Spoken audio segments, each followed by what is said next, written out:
Hola, buenos días. Soy José Candavio, miembro del Departamento de Documentación de Iberline Collex. Bienvenidos y bienvenidas a esta webinar en la que abordaremos la última prórroga de los ERTEs asociados al impacto del COVID-19 durante el periodo comprendido entre el 1 de junio y el 30 de septiembre de 2021, en paralelo a la publicación de nuestra quinta edición de la guía paso a paso sobre esta materia. Quinta edición ya, sí. Antes de empezar, y a modo introductorio, probablemente si volviésemos la mirada atrás hace ya prácticamente 15 meses, nadie pensaría que en septiembre de 2021 seguiríamos con lo que podríamos denominarle la saga normativa COVID-19. Pero bien, la situación actual y de cara a la campaña de verano, creo que esta prórroga es una buena noticia, ya que realmente viene a suponer la continuación de lo que a juicio de los agentes sociales ha o está funcionando a la hora de adecuar la plantilla a las distintas incidencias de la pandemia.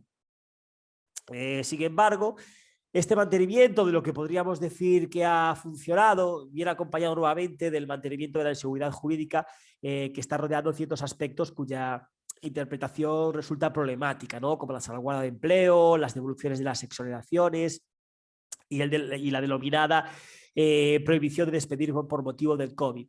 Bueno, aprovecho para recordar que estos temas fueron abordados en nuestro anterior webinar ampliamente y que no hay demasiados cambios sobre ello, ¿no?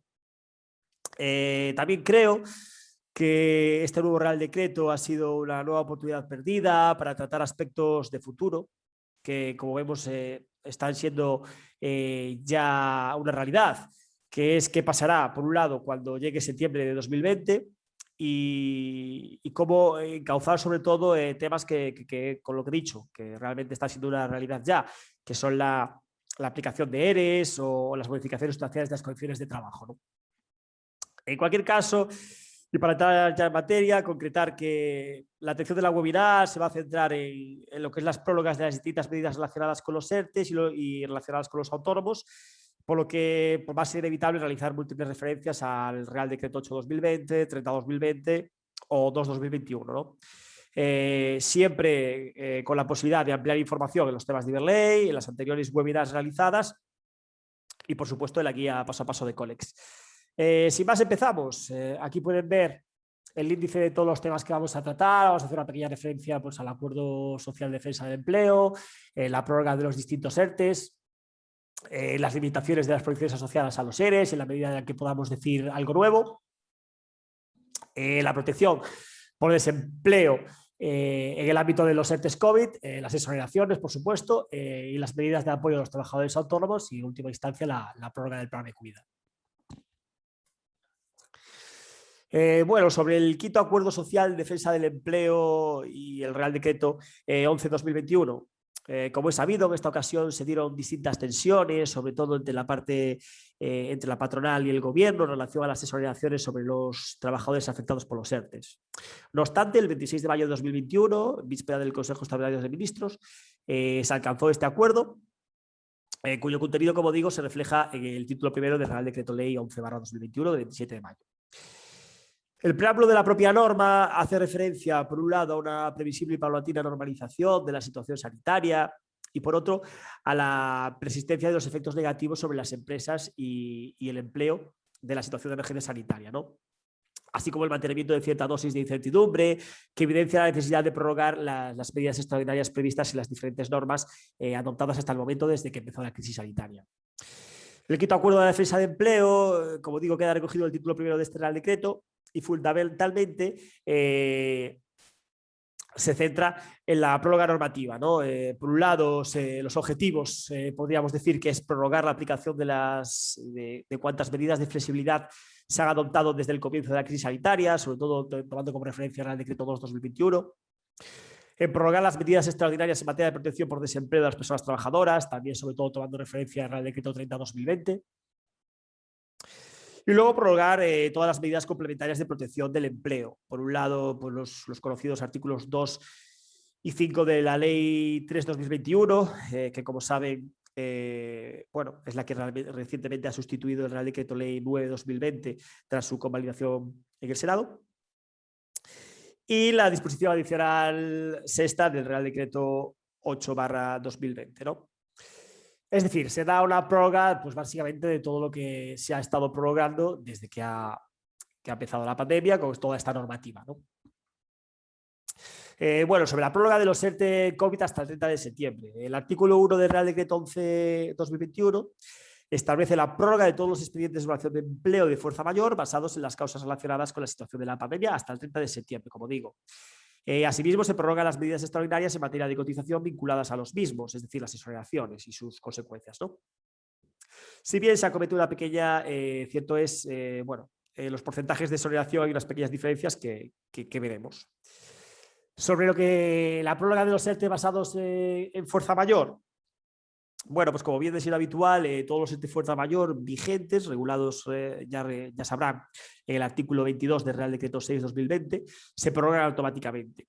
Es decir, desde el 1 de junio, si la empresa está en ERTE fuerza mayor y la actividad se sigue viendo afectada, se fija una prórroga automática de su ERTE, pero, y esto a pesar de ya venir aplicándose con anterioridad, es interesante recalcarlo, no podrán aplicarse exoneraciones a no ser que estén incluidos en el famoso, bueno, el famoso no sé si es, pero sí es conocido, listado de CENAES del Real Decreto 11/2021, el famoso listado de CENAES que todos los reales decretos están poniendo, ¿no?, de estos últimos tiempos. O si se considera dentro de la cadena de valor o dependiente de estas. Y en caso de cumplir estos requisitos, la aplicación de exoneraciones supondría de nuevamente un nacimiento de un nuevo periodo de salvaguarda de empleo, ¿no? Respecto a los ERTEs por impedimento y los ERTEs por limitación, bueno, se mantiene el esquema actual que ya hemos visto y que todos conocemos. El ERTE por impedimento se dirige a empresas que no puedan desarrollar su actividad como consecuencia de las nuevas restricciones o medidas adoptadas, tanto por autoridades sanitarias extranjeras como nacionales. Un ejemplo sería, pues, un bar de ocio nocturno ubicado en un barrio en el que se ha detectado un repunte de los contagios y al que resulta la aplicación de medidas restrictivas impulsadas por el gobierno autonómico. Y bueno, como está sabido también, su duración se limita a la aplicación de esas medidas de contención y máximo hasta el 30 de septiembre, como es evidente. Luego, respecto a los ERTE de limitación, pues se refiere a aquellas empresas que vean limitado el desarrollo de su actividad en algunos de sus centros de trabajo como consecuencia de decisiones o medidas adoptadas por autoridades españolas que puedan, que podrán solicitar y se podrán solicitar a la autoridad laboral, ¿no? El ejemplo, pues, un teatro que tiene limitado su aforo por motivos sanitarios. Su duración se limita a la aplicación de las medidas de contención.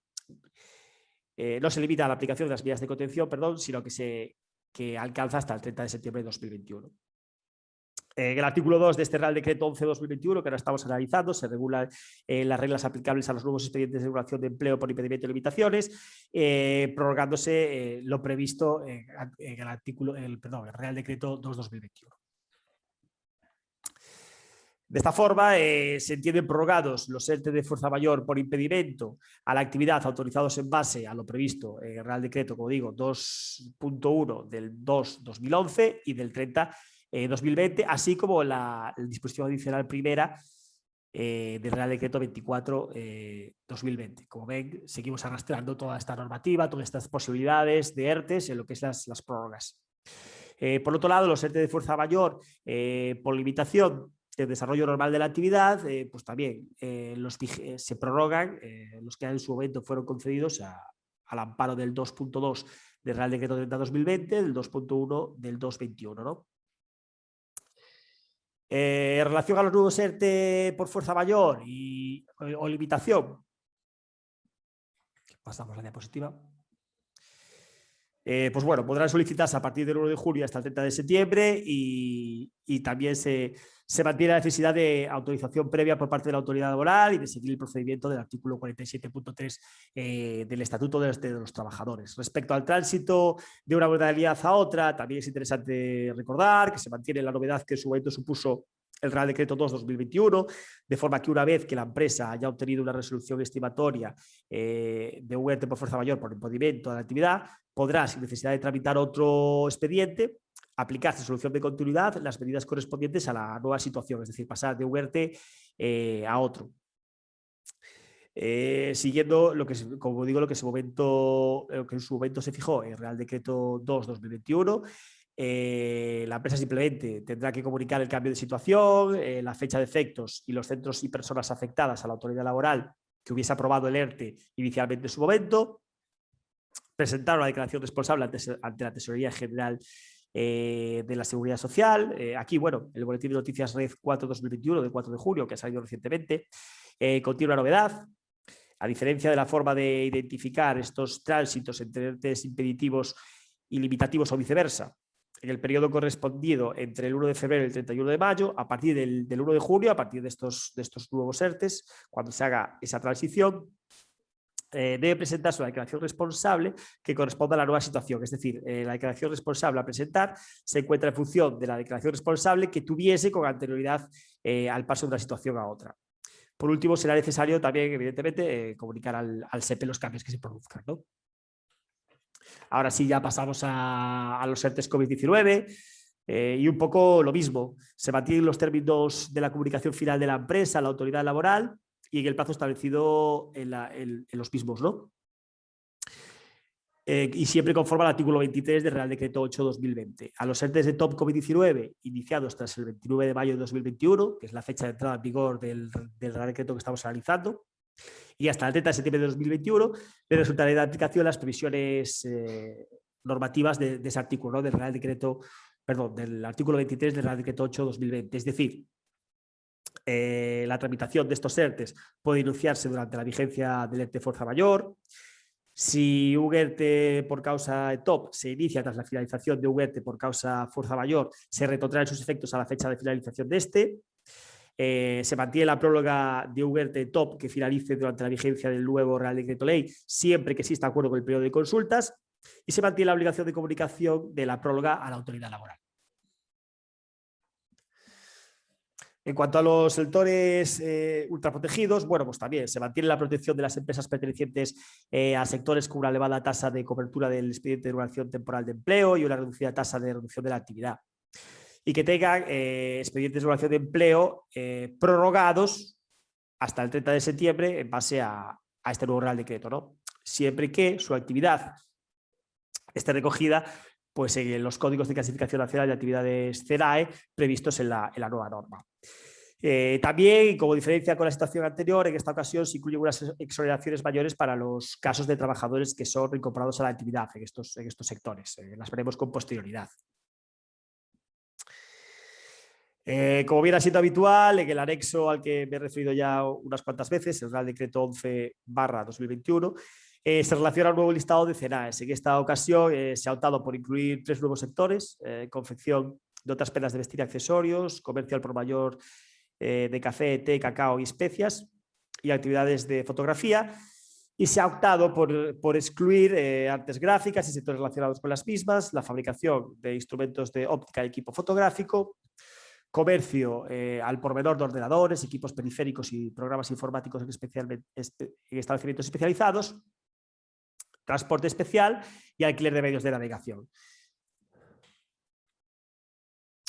Como viene siendo también habitual y estamos viendo en los últimos 2 reales decretos, digamos que en este punto se incluyen otras situaciones como estas, ¿no? Es decir, dentro de este sector ultraprotegido y de las exoneraciones que pueden obtener, estarían las empresas con actividades incluidas en el estado de CERAE con fuerza mayor prorrogada, las empresas de ERTE con fuerza mayor que transisten a ERTE TOP, las empresas con actividades incluidas en el listado con ERTE TOP que haya aplicado exoneraciones según las disposiciones que pone aquí la diapositiva, empresas en ERTE de fuerza mayor prorrogado cuyo negocio dependa indirectamente y en su mayoría de las empresas incluidas en el nuevo listado de CERAE, y empresas de ERTE de fuerza mayor prorrogado calificadas como dependientes de cadena de valor que hayan transitado a ERTE TOP. Esto no supone una novedad, son las empresas un poco que siempre se hace referencia a las disposiciones adicionales de cada una de las normas hasta el momento. Importante recordar que solo se consideran integrantes de la cadena de valor o dependientes indirectamente de las empresas del Estado de CERAE aquellas a las que se le haya reconocido tal consideración conforme a lo establecido en la disposición adicional segunda del Real Decreto 30/2020. Respecto a las limitaciones y prohibiciones asociadas a los ERTEs COVID-19, bueno, pues la prohibición de despedir, ¿no? La bien llamada por unos, mal llamada por otros, denominada prohibición de despedir, ha sido prorrogada hasta el 30 de septiembre de 2021, siguiendo un poco los artículos que ahí se relacionan, ¿no? El 2 y el 5 del Real Decreto 9 de 2020 y de la Ley 3/2021. ¿Qué supone esto? Pues lo que viene siendo habitual, ¿no? La fuerza mayor y las causas económicas, técnicas, organizativas y de producción, en las que se amparan las medidas de suspensión de los contratos y reducción de jornada, es decir, los ERTES, por motivo del artículo 22 y 23 del Real Decreto Ley 8/2020, no podrán entenderse como justificativas de la extinción del contrato de trabajo ni del despido. Se mantiene esa redacción, ¿no? que hace referencia a que no podrá entenderse como justificativa, sino a una posible procedencia o improcedencia del despido o nulidad. Y luego la suspensión de los contratos temporales, incluidos los formativos, de relevo y de interioridad. También por las causas previstas en estos dos artículos, el 22 y el 23, por la fuerza mayor y las causas ETOP, supondrá la interrupción del cómputo tanto de la duración de los contratos como de los periodos de referencia equivalentes al periodo suspendido, ¿no? Lo que también viene siendo habitual, estas dos medidas en concreto. Respecto al marco jurídico del actual prohibido despedir, bueno, pues tanto los ERTE ETOP con efecto del 27 de mayo, recordarán que fue una de las novedades del Real Decreto Ley 24/2020, como los de fuerza mayor asociados al COVID, que están sujetos a la denominada cláusula de salvaguarda de empleo, ¿no? Esta cláusula fija el compromiso de mantener el empleo durante al menos 6 meses con posterioridad a la reanudación de la actividad, es decir, de la desafección del trabajador, y ha sido adaptándose a la diferente normativa. No hay muchas diferencias en el marco jurídico actual de este prohibido despedir, en la nueva norma. Los compromisos de mantenimiento de empleo generados en virtud de los beneficios de exoneraciones, pues se mantienen, continúan vigentes en los términos previstos por las distintas normas hasta el momento, y las empresas que conforme a lo previsto el nuevo Real Decreto reciban exoneraciones y las cuotas de la Seguridad Social quedan comprendidas en base a la aplicación de estas medidas excepcionales en un nuevo periodo de salvaguarda de empleo, ¿no? Si la empresa estuviese afectada por un compromiso de mantenimiento previamente adquirido, el inicio del nuevo periodo previsto de salvaguarda de empleo se retrotraerá a la finalización del nuevo, ¿no? Es un poco las medidas que se han estado aplicando y que debemos entender que el nuevo Real Decreto, no es que debemos entender, el nuevo Real Decreto pues las prorrogas y mayores especificaciones, lo cual siempre supone un error, siempre es una oportunidad perdida de concretar cosillas que están generando dudas. Sobre los criterios de la Dirección General de Empleo, bueno, como ya también es sobradamente conocido a estas alturas por todos, dentro de las funciones de la Dirección General de Trabajo, la DGT, se encuentra la de elaborar informes y consultas relativas a la interpretación y aplicación de las disposiciones jurídicas de su competencia. A pesar de que este tipo de notas informativas o criterios interpretativos no son vinculantes, dada la ambigüedad de las distintas normas relacionadas con el COVID-19 en el ámbito laboral, las aclaraciones de este organismo están tomando especial relevancia. Aquí ven reflejadas las más conocidas, algunas ya tratadas en otro webinar, por lo que me centraré en concreto en el último y que supone una novedad. Sobre todo, destacar en relación a la necesidad de devolución de la totalidad de las cuotas exoneradas en caso de despido, que por ahora no ha habido más novedades, y aunque podría suceder que los tribunales lo interpretaran de otro modo o como lo entiende la DGT, por ahora, repito, hemos de entender presente este aspecto en caso de despidos antes del término de salvaguarda de empleo, ¿no?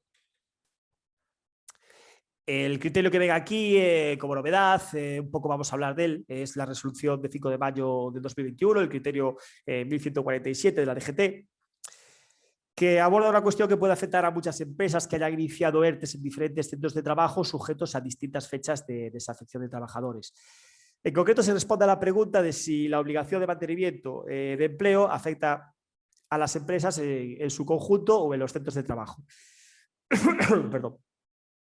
Por un lado, se hace referencia a que el compromiso de mantenimiento de empleo tiene un alcance más amplio que el del propio trabajador afectado, puesto que bueno, la voluntad del legislador para empleo, para el trabajo, ha sido vincular las exoneraciones al mantenimiento de empleo en la empresa, ¿no? Entonces, es decir, lo que se hace inicialmente en este criterio es reiterar el criterio del que hemos hablado, ¿no? Y por lo tanto, y por otro lado, la Dirección General de Trabajo toma en consideración el centro de trabajo de la persona trabajadora despedida para entender incumplido el compromiso de empleo derivado de la extinción de contratos motivado por el COVID, ¿no? Es decir, en caso de incumplimiento del deber de mantenimiento de empleo, las empresas están obligadas a la devolución de la totalidad de las cuotas exoneradas correspondientes al ámbito del centro de trabajo afectado, no a la totalidad de la empresa. Si la empresa tiene distintos centros de trabajo con distintos ERTE sujetos a distintos periodos de mantenimiento de empleo, cada centro de trabajo se ve de modo individual a la hora de tener que devolver las exoneraciones en caso de que haya incumplimientos del mantenimiento de empleo. Es una aclaración importante que merece la pena destacarla y que es una novedad que en este periodo, desde el anterior Real Decreto 2011 hasta ahora, ha salido. Bueno, dentro del punto 3, de lo que son las limitaciones y prohibiciones, también es obligado a hablar de la consideración judicial de los despidos realizados durante el estado de alarma, ¿no? Y de cómo continúa esa disparidad de criterios.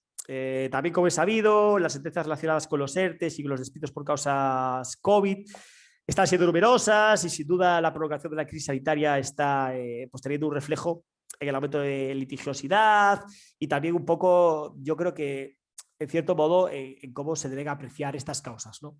Pero bueno, pocas consideraciones nuevas podemos hacer en este momento. La nueva norma, como ya he dicho, nada dice al respecto, por lo que sobre el prohibido despedir, simplemente reflejar la disparidad de líneas interpretativas que estamos viendo y que pasan desde la declaración de improcedencia, la declaración de improcedencia con indemnización disuasoria para casos en los que se considera que el artículo 56 de Estatuto de los Trabajadores no cubre el perjuicio ocasional al trabajador, la declaración de nulidad, e incluso hemos llegado a declaración de procedencias de la procedencia de los despidos, ¿no? Por algunos casos.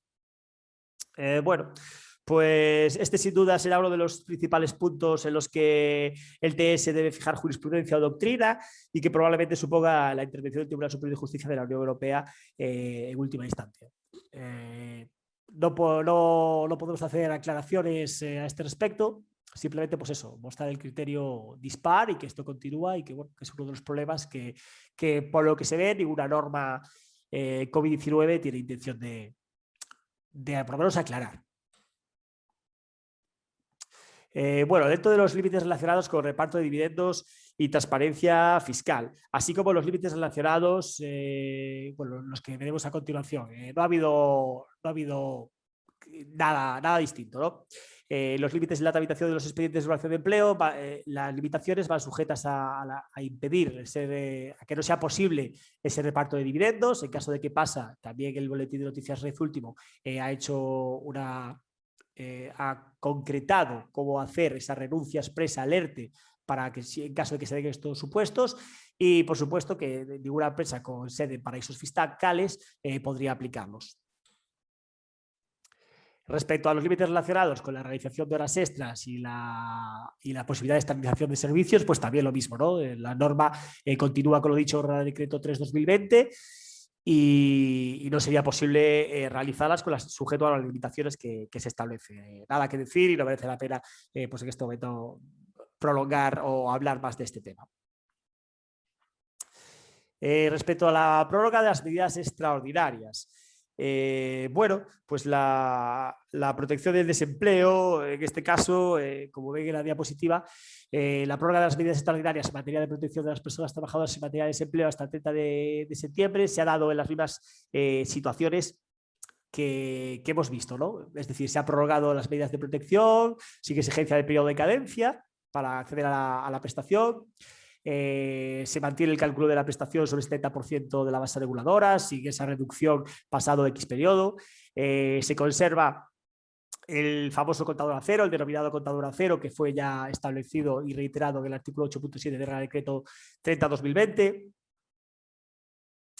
Se mantienen también las medidas previstas en el Real Decreto 10 en relación a los periodos de cotización de aquellas personas trabajadoras incluidas en el expediente de relación de empleo que no sean beneficiarias de la prestación, y se mantiene la compatibilidad de las prestaciones por desempleo con el trabajo a tiempo parcial. Sobre lo que hemos visto en la diapositiva, añadir, y porque suele también generar dudas, que no computará las prestaciones consumidas desde el 1 de octubre de 2020 para quienes antes del 1 de enero de 2022 acceden a la prestación de desempleo por finalización de un contrato de duración determinada, por un despido individual o colectivo, o por causas ETOP, o por un despido de cualquier causa declarada improcedente, y que tampoco computará el tiempo consumido desde el 1 de octubre en los casos de nuevas prestaciones por desempleo a las que se acceda a partir del 1 de octubre de 2026, ¿no? Esto fue aclarado en su momento por el SEPE y se mantiene. Bueno, respecto a las personas fijas discontinuas, aquí encontramos una de las novedades destacadas que afecta a los trabajadores fijos discontinuos o a las personas que realizan trabajos fijos y periódicos que se repitan en fechas ciertas. Esto lo concreta la norma.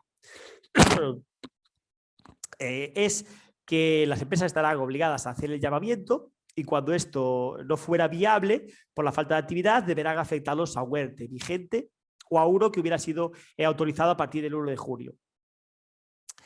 Este será un requisito obligatorio para que las personas puedan cobrar la prestación por desempleo. La disposición adicional tercera del nuevo Real Decreto concreta ciertos aspectos sobre la obligación de llamamiento, ¿no? Fijando como referencia solo a los trabajadores que hayan trabajado entre el periodo 1 de junio y 30 de septiembre de 2019 o el mismo periodo para 2020, si el contrato es posterior a esa persona, ¿no? Si la contratación de esa persona es posterior. Importante también que las empresas tendrán un plazo de 15 días desde la afección del trabajador fijo discontinuo en el ERTE para tramitar la solicitud colectiva ante el SEPE y la comunicación ante la autoridad laboral.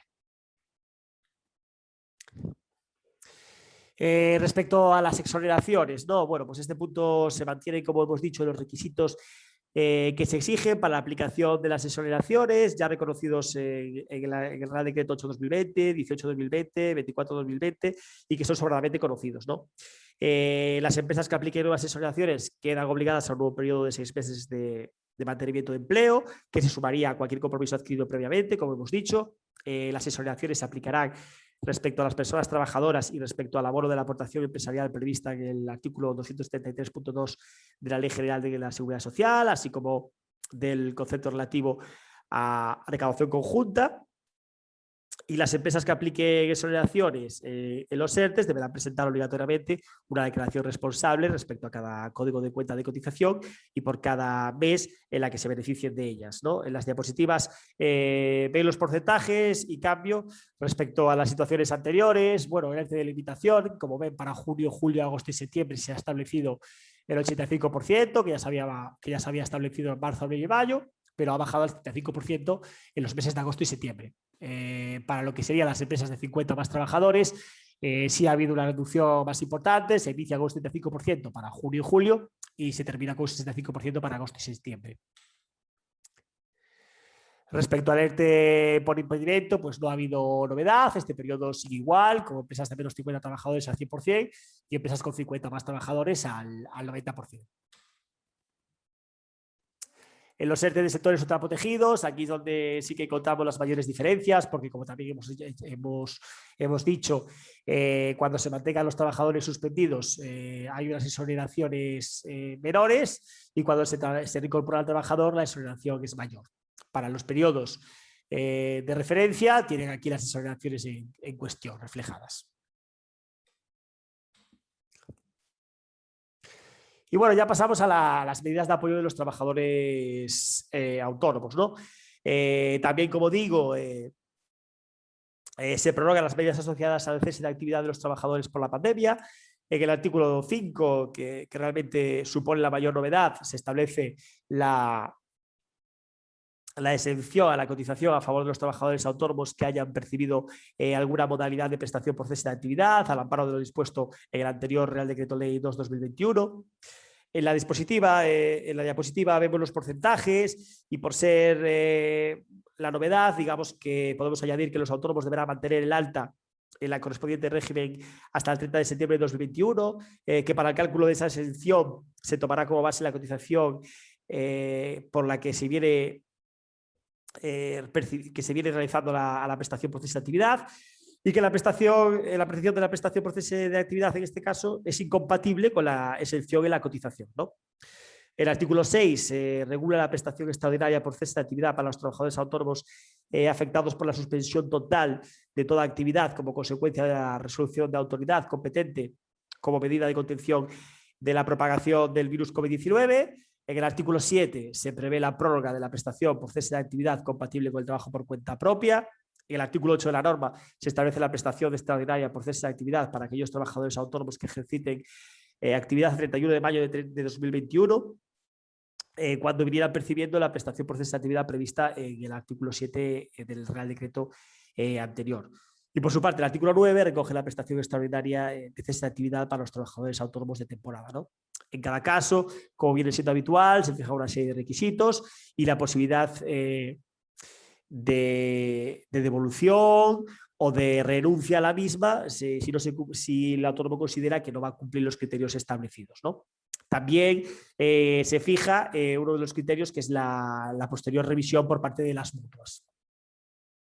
Y por último, ya para acabar, como ya la prórroga del plan Me Cuida, ¿no? Se prorroga la vigencia del artículo 6 del Real Decreto 8/2020, de manera que las personas trabajadoras por cuenta ajena que acrediten deberes de cuidado respecto al cónyuge o pareja de hecho, así como respecto a los familiares por consanguinidad hasta el segundo grado de la persona trabajadora, tendrán el derecho de acceder a la adaptación de jornada o a la reducción de la misma en los términos que estableció en su momento el Real Decreto 8/2020, ¿no? El artículo 6 del Real Decreto 8/2020. Bueno, como saben, este plan se ha ido prorrogando, es vigente, tiene algunas lagunas que entendemos deberían haber sido a lo mejor o podrían haber sido mejoradas, pero se ha mantenido en los mismos términos. Y esto es un poco el repaso que hemos hecho de este Real Decreto 11/2021. Emplazarles, si desean pues concretar alguna otra cosa que venga o que se arrastre de antes a otras webinar y a nuestra información que como siempre está disponible en Iberley y la guía paso a paso de Colex. Y sin más me despido agradeciéndoles nuevamente su presencia y espero que les haya sido útil.